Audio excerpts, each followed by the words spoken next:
नमस्कार दोस्तों, आज के वीडियो में हम देखने वाले हैं फाइनेंशियल रेशियो का नेक्स्ट पार्ट, जो कि है रिटर्न ऑन इक्विटी। जी हाँ दोस्तों, ये बहुत ही इंपॉर्टेंट रेशियो होता है। कंपनी की अगर प्रॉफिटेबिलिटी रेशियो की बात की जाए, प्रॉफिटेबिलिटी की बात की जाए, तो डेफिनेटली रिटर्न ऑन इक्विटी जानना बहुत ही इंपॉर्टेंट होता है। और आज की वीडियो में हम बहुत ही डिटेल में रिटर्न ऑन इक्विटी पे बात करने वाले हैं। किस तरह से रिटर्न ऑन इक्विटी कैलकुलेट किया जाता है, किस तरह से return on equity fundamental analysis में कंट्रीब्यूट करता है, तो वो सारी चीजें हम आज के वीडियो में कवर करने वाले हैं। तो चलिए वीडियो को स्टार्ट करते हैं। सबसे पहले हम देख लेते हैं कि प्रॉफिटेबिलिटी रेशियो में जो हमने पिछले वीडियोस में कवर किए थे, वो तो EBITDA margin, EBITDA CAGR growth and profit after tax margin, profit after tax margin growth, CAGR. अब सबसे इंपॉर्टेंट, जैसे कि मैंने आपको बताया कि सबसे इंपॉर्टेंट जो है, हम बात करने वाले हैं रिटर्न ऑन इक्विटी के बारे में। रिटर्न ऑन इक्विटी होता क्या है एंड किस तरह से ये वर्क करता है जब हम फंडामेंटल एनालिसिस करते हैं किसी कंपनी के बारे में, और किससे कंपेयर करना होता है इस रिटर्न ऑन इक्विटी को, और किस तरह से ये हमारे डिसीजन मेकिंग में हेल्प करता है to choose the stock and to keep invested for a long term. ठीक है, तो ये सारी चीजें हम इस वीडियो में कवर अप करने वाले हैं। इसके साथ ही अपकमिंग वीडियोस में आप देखेंगे return on asset and return on capital employed, जो कि आरओए एंड आरओसीई है, तो वो नेक्स्ट वीडियोस में देखेंगे। अब देखते हैं कि आरओई एक्चुअल में होता क्या है। तो रिटर्न ऑन इक्विटी एक्चुअल में होता क्या है, ये एक प्रॉफिटेबिलिटी रेशियो है। जैसे मैंने आपको ऑलरेडी बताया, कंपनी कितना एफिशिएंटली अपना प्रॉफिट जनरेट कर पा रही है विद, तो definitely it is a part of the profitability ratio. मतलब क्या हो रहा है कि कंपनी अपनी प्रॉफिटेबिलिटी को कितनी एफिशिएंटली ग्रो कर रही है ईयर बाय ईयर या क्वार्टर बाय क्वार्टर, कितनी एफिशिएंटली अपने कंपनीज के प्रॉफिट को ग्रो कर रही है, वो हमें रिटर्न ऑन इक्विटी से भी पता चलता है। तो ये एक तरह का फाइनेंशियल रेशियो है जो कि इस तरह से कैलकुलेट किया जाता है। तो आरओई कैसे कैलकुलेट करोगे आप? किसी भी कंपनी का आरओई कैलकुलेट करने के लिए आपको उस कंपनी का एनुअल प्रॉफिट लेना पड़ेगा, नेट प्रॉफिट लेना पड़ेगा, डिवाइडेड बाय शेयर होल्डर की टोटल इक्विटी जो होगी उससे डिवाइड करना पड़ेगा। ठीक है, तो यहाँ पे एक छोटा सा एग्जांपल आपको एक्सप्लेन करना चाहूंगा। एक छोटी सी चीज जो हम मोस्टली नोटिस नहीं कर पाते हैं, तो रिटर्न ऑन इक्विटी से रिलेटेड एक छोटा सा एग्जांपल है। लेट्स से कि सुरेश नाम का बंदा है। ठीक है, सुरेश नाम का बंदा है जिसके पास एक banner printing machine, banner printing की कंपनी है इसकी। ठीक है, बैनर प्रिंट करता है। तो इसे क्या चाहिए? बैनर प्रिंट करने के लिए प्रिंटिंग मशीन चाहिए। तो ये प्रिंटिंग मशीन जो है, लेट्स से कि 1 लाख रुपए की आती है। ओके, ये 1 लाख रुपए की बैनर प्रिंटिंग मशीन आती है इसकी। अब क्या होगा कि सुरेश के पास पहला केस तो ये है कि सुरेश के पास 1 लाख रुपए ऑलरेडी है। ठीक है, सुरेश के पास ऑलरेडी 1 लाख रुपए है। तो यहाँ पर क्या हो जाएगा कि शेयर होल्डर इक्विटी जो है वो 1 लाख रुपए हो गई। एंड लेट्स से कि एक साल में सुरेश जो है अपने बैनर प्रिंटिंग के बिजनेस से 20,000 रुपए प्रॉफिट जनरेट करता है। ठीक है, तो ये हो गया प्रॉफिट एंड ये हो गया शेयर होल्डर इक्विटी, ऐसी शॉर्ट में लिख देते रहो। तो ये शेयर होल्डर इक्विटी हो गया। तो अब यहाँ पे आरओई जो होगा, आरओई इज इक्वल टू क्या होगा? आपका net profit, that is 20,000 divided by 1 lakh. ठीक है, तो ये आपका आता है 20%। ठीक है, अब सेकेंड केस में मैं क्या कहता हूँ, मान लेते हैं सुरेश के पास 80,000 ही है। तो ये हो गया शेयर होल्डर इक्विटी एंड 20,000 जो है इसने डेप्ट के रूप में लिया। ठीक है, कहीं से कर्ज उधार ले लिया। अब प्रॉफिट सेम है, प्रॉफिट मान लेते हैं कि 20,000 प्रॉफिट है। ओके, तो अब यहाँ पे जो है नेट प्रॉफिट आपका साल का 20,000 हो गया एंड ये शेयर होल्डर इक्विटी जो है ये 80,000 है। तो यहाँ पे जो 1 लाख आया था वो अब यहाँ पे कितना आएगा? आरओई सेकेंड केस में क्या हो जाएगा? 20,000 सेम प्रॉफिट रहेगा। ओके, बट आपका जो शेयर होल्डर इक्विटी है वो 80,000 हो जाएगा। ओके, इसको आप अगर कैलकुलेट करते हो तो ये कितना आएगा? 25% आपका ये आरओई आता है। ठीक है, तो यहाँ पे डेप्ट 20,000 था। अब थर्ड केस में हम कंसिडर करते हैं कि सुरेश के पास सिर्फ 50,000 है एंड 50,000 वो किसी से उधार ले रहा है, बैंक से डेप्ट ले रहा है। ठीक है, ये थर्ड केस हो गया। अब यहाँ पे प्रॉफिट सेम हो रहा है, प्रॉफिट जो हो रहा है 20K का प्रॉफिट हो रहा है। नेट प्रॉफिट सालाना जो प्रॉफिट है ये 20K हो रहा है एंड शेयर होल्डर इक्विटी अब क्या हो जाएगा? 50,000 हो जाएगा। और ये डेप्थ हो गया, ठीक है, ये डेप्थ हो गया। अब यहाँ पे आरओई क्या हो जाएगा थर्ड केस में? थर्ड केस में आरओई आपका हो जाएगा 20K divided by 50K। Okay, तो इसका मतलब 40% का आपका आरओई थर्ड केस के लिए होगा।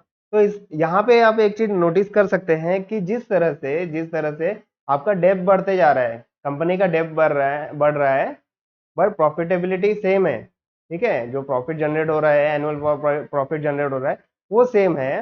एंड कंपनी जो है वो डेट डेट पे डेट लेते जा रही है, उसमें क्या हो रहा है कि शेयर होल्डर इक्विटी कम हो जा रहा है, तो आरओई जो है आपका ये बढ़ते जा रहा है, ठीक है। अगर जीरो डेट डेट था कंपनी के ऊपर तो आरओई 20% था, फिर उसके बाद यहाँ पे 20K का डेट आया तो यहाँ पे आरओई 25% हो गया। अब ये 50K का डेट दिख रहा है यहाँ पे आपको, तो आरओई 40% दिख रहा है, ठीक है। तो ये एक चीज आपको समझ में आ गई कि कंपनी के डेट पे भी आपको कंसंट्रेट करना है कि कंपनी पे ज्यादा डेट नहीं रहना चाहिए। मतलब आप सिर्फ देख ले रहे हो कि कंपनी का आरओई 40% है और आप बोलोगे कि नहीं नहीं अरे ये कंपनी तो बहुत ही अच्छी है बिकॉज इसका आरओई 40% है, ये नहीं चलेगा, क्योंकि आपको डेट पे भी कंसंट्रेट करना पड़ेगा। कंपनी पे ज्यादा डेट नहीं होना चाहिए, डेट ज्यादा रहेगी तो उसे इंटरेस्ट वगैरह पे करना होता है एंड अदर लाइबिलिटीज जनरेट होती है, तो ये सारी चीजें आपको देखनी होती है। कंपनी पे ज्यादा डेट भी नहीं होना चाहिए, डेट होने से कंपनी लॉस मेकिंग भी हो सकती है अगर वो अपने इंटरेस्ट को पे करने में अनेबल रहेगी तो, ठीक है। तो आई थिंक ये सारी चीजें भी आपको समझ में आनी चाहिए। तो चलिए इसके साथ ही हम नेक्स्ट टॉपिक पे भी हम बात करते हैं कि आरओई का यूज हम फंडामेंटल एनालिसिस में किस तरह कर सकते हैं, ठीक है। फंडामेंटल एनालिसिस में आरओई का यूज करने के लिए अपने डिसीजन मेकिंग, किसी स्टॉक को लेके अपने डिसीजन को मेक करने के लिए किस तरह से हमें आरओई का यूज करना होता है एंड आरओई किस तरह से हमें एक कंक्लूसिव मोड पर लेकर जाता है, वो सारी चीजें हम अभी डिस्कस करेंगे। ये तो एक छोटा सा एग्जांपल था जो मैंने आपको समझाया कि जरूरी नहीं है कि आरओई अगर हाई है तो आप समझ लो कि कंपनी बहुत ही अच्छी है, उसके साथ साथ आपको डेट भी देखना पड़ता है, ठीक है। अब यहाँ पे मान लेते हैं कि किसी एक्स कंपनी का, ठीक है, एक्स कंपनी का आरओई है, आरओई इसका 25% है, ठीक है। एंड सेकेंड वाई कंपनी का आरओई जो है ये 30% है, ठीक है। अब यहाँ पे आपको क्या करना है, कभी भी किसी का कंपनी का आपको उस पर्टिकुलर ईयर में एक्स कंपनी ने आरओई 25% का दिया है, वाई कंपनी ने आरओई 30% का दिया है, तो आपको ये कंपेयर करना है कि अगर आप कंफ्यूजन में है कि भैया एक्स भी पेंट बनाने वाली कंपनी है, वाई भी पेंट बनाने वाली कंपनी है, बट एक्स का जो आरओई है वो 25% का है एंड वाई का जो आरओई है वो 30% का है, तो इसमें से कौन सा चूज करो। तो यहाँ पे आप सिंपली बोल दोगे कि नहीं ये 30% वाला तो अच्छा है, जो अच्छा खासा प्रॉफिट कन्वर्ट कर रहा है आपके शेयर होल्डर इक्विटी से, जो भी कंपनी की इक्विटीज है उसके अगेंस्ट में अच्छा खासा प्रॉफिट जनरेट करने में कैपेबल है, तो इसलिए आप बोलोगे कि वाई कंपनी को चूज करना चाहिए, बट ये गलत है। इसके साथ साथ आपको पिछले एग्जांपल में मैंने जैसा कि बताया आपको इसका डेप भी देखना पड़ेगा कि कंपनी का डेट टू इक्विटी रेशियो क्या है, ठीक है, जो कि मैं आगे भी कवर करने वाला हूँ। डेट टू इक्विटी रेशियो क्या है, अगर ये 1 से कम होता है, ठीक है, अगर ये आपका लेस देन 1 होता है तो ये चीज भी आपको देखना होता है, then only you can say.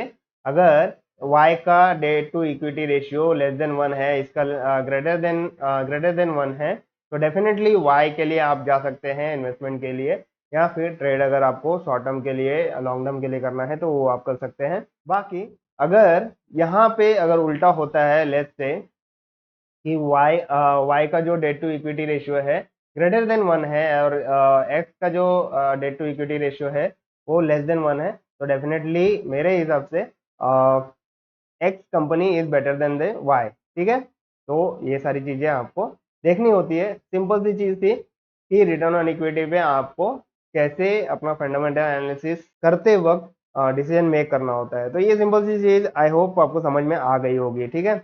एक और पहलू है इसके ऊपर, रिटर्न ऑन इक्विटी के ऊपर, कि एक आपने नाम भी सुना होगा related to DuPont model, ठीक है, return on equity DuPont model. जो कि हम नेक्स्ट स्लाइड में बात करेंगे। यहाँ पे आप देखें तो रिटर्न ऑन इक्विटी को एक्चुअल में कुछ पार्ट में ब्रेक किया जाता है। अगर आप इस फॉर्मूले पे गौर करें तो यहाँ पे दिखाई देगा return on equity is nothing but net profit margin, asset turnover, financial leverage. ठीक है, कंपनी का नेट प्रॉफिट मार्जिन क्या है, एसेट का टर्नओवर क्या है, जो भी कंपनी के पास एसेट है उसके बेसिस पे वो कितना सेल्स जनरेट कर पा रही है, वो सारी चीजें यहाँ पे आपको दिखाई देगी एसेट टर्नओवर के रेशियो में। ये रेशियो क्या होते हैं, एसेट टर्नओवर क्या होता है, वो आगे हम देखेंगे। फाइनेंशियल लीवरेज, ठीक है, कंपनी किस तरह से अपने फाइनेंशियल लीवरेज, मतलब कंपनी कितनी ज्यादा फाइनेंशियली लीवरेज है, ठीक है, तो वो सारी चीजें हम आगे देखते हैं। तो बेसिकली ये जो फॉर्मूला है आप कुछ इस तरह से देख सकते हैं कि DuPont model can be calculated as, तो net profit divided by net sale जो है is nothing but your net profit margin. ठीक है, एंड वहीं पे आपका net sales divided by total asset, ठीक है, total average asset is nothing but your asset turnover. ठीक है, and average total asset divided by shareholder equity is nothing but your financial leverage. तो ये आपका डुपॉन्ट मॉडल होता है जिसके बेसिस पे आप रिटर्न ऑन इक्विटी कैलकुलेट कर पाते हैं। ठीक है, अब यहाँ पे इस चीज को कैलकुलेट करने के लिए क्या करना पड़ेगा कि किसी भी कंपनी का, लेट्स से कि एक्स कंपनी है, उसका नेट प्रॉफिट कितना है, ठीक है, and divided by net sales कितना हो रहा है। ठीक है, नेट प्रॉफिट आप फाइनेंशियल स्टेटमेंट से ले सकते हैं, ठीक है, like profit and loss statement या फिर एनुअल रिपोर्ट से आप नेट प्रॉफिट ले सकते हैं। सालाना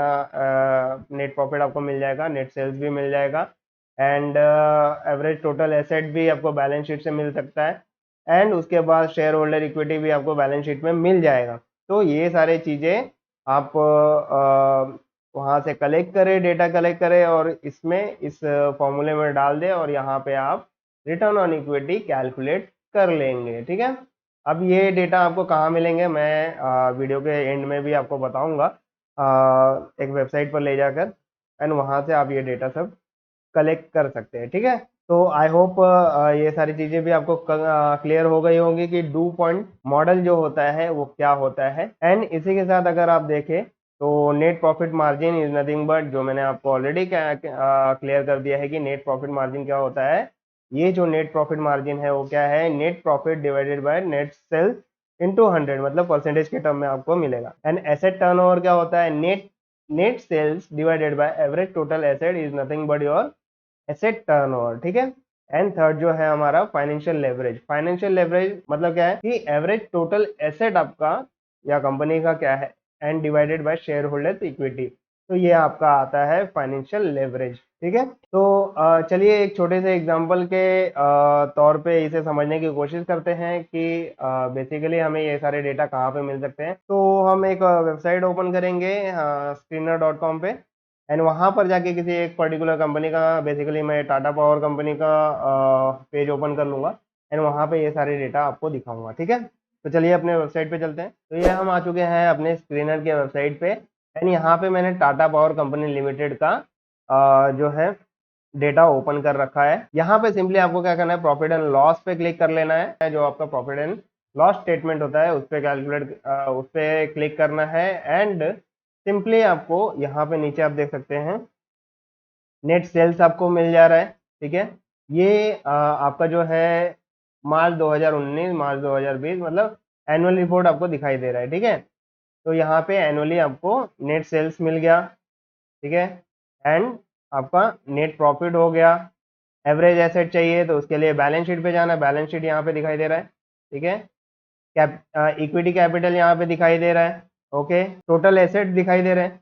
ओके, तो ये एवरेज एसेट आपका जो होता है उससे आप डिवाइड कर सकते हैं। तो ये सारे डेटा आपको मिल जाएंगे यहाँ पे। शेयर होल्डर इक्विटी हो गया, एवरेज एसेट हो गया, नेट सेल्स हो गया, नेट प्रॉफिट हो गया।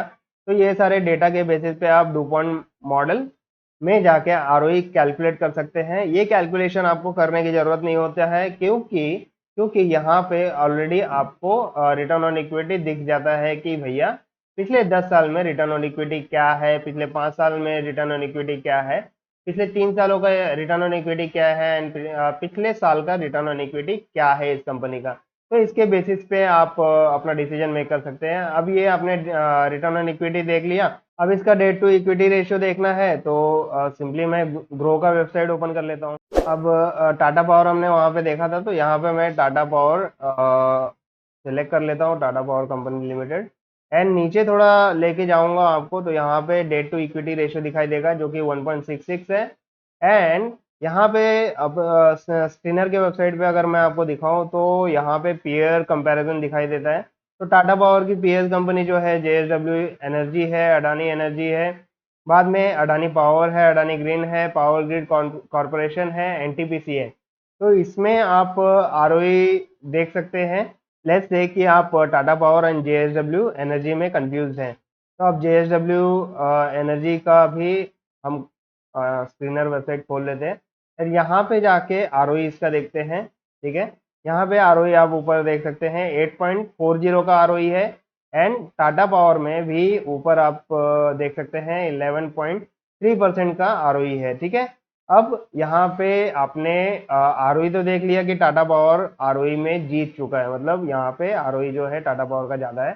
तो यहाँ पे अब ग्रो के वेबसाइट पे आके मैं सिंपली क्या करता हूँ, जेएसडब्ल्यू एनर्जी टाइप करता हूँ एंड यहाँ पे देख सकते हैं कि डेट टू इक्विटी रेशियो यहाँ पर जो है 1.52 है। ठीक है, ये 1.52 है। एंड वहीं पे टाटा पावर कंपनी की जो डेट टू इक्विटी रेशियो थी वो क्या थी, टाटा पावर की डेट टू इक्विटी रेशियो ज़्यादा थी या कम थी वो देख लेते हैं। 1.66 है, मतलब ऑलमोस्ट सेम है। 1.52 एंड 1.66 मतलब ऑलमोस्ट सेम है। तो इसका मतलब क्या है कि जेएसडब्ल्यू कंपनी भी अच्छी है, आप उसमें भी इन्वेस्टमेंट कर सकते हैं। बट आरओई के कंपेयर में देखें तो टाटा पावर ने काफ़ी अच्छा आरओई दिया हुआ है। तो इस बेसिस पे आप सेलेक्ट कर सकते हैं कि Tata power is good company. But तो ये आपका फाइनल डिसीजन नहीं होता है कि सिर्फ आरओई देख लिया और कंपनी सिलेक्ट कर लिया।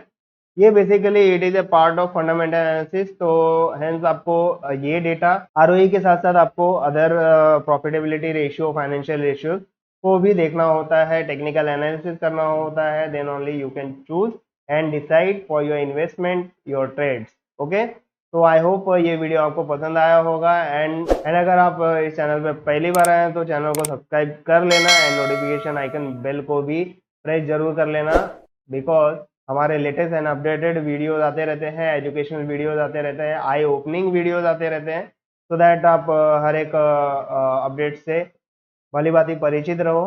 तो डेफिनेटली वीडियो चैनल को सब्सक्राइब जरूर कर लेना। तो मिलते हैं नेक्स्ट वीडियो में नेक्स्ट फाइनेंशियल रेशियोज के साथ। Thank you so much and all the best.